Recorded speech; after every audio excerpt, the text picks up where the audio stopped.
Ата-ана мен интернеттегі байланыс этикасы. Оқушының тұлға ретінде қалыптасуына әсер ететін бірден бір адам мұғалім екені анық. Бірақ бұл жолда жалғыз мұғалімнің жұмысы жеткіліксіз. Ол ата-ана мен тату одақ құруы қажет.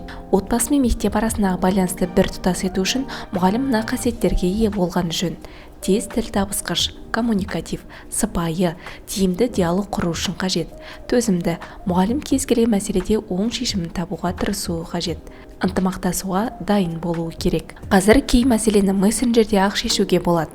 Мұғалімнің ата-анамен қарым-қатынас этикасы офлайн өмірде қандай болса, онлайнда да солай жалғасуы керек. Егер бір шараны ұйымдастыру қажет болса, онда мессенджерде топ ашып, сонда бірігіп талқылаған жөн. Онда әр оқушының тек оң қасиетін айтсаңыз болады. Ал егер бір оқушының тәрбиесіне, оқу үлгеріміне қатысты сыни пікіріңіз болса, ата-анаға жеке шығып сөйлескен дұрыс болады. Мессенджерде әуелі жазыңыз, қоңырау шалмаңыз. Бірден қоңырау шалу немесе аудио хабарлама жіберу кез келген мәселені тез шешудің әдісі болғанымен қазіргі кезде әдепсіздікке жатады. Екінші адам қоңырауыңызды күтіп отырмаған шығар. Қызметте немесе жеке жұмысын істеп жатуы мүмкін.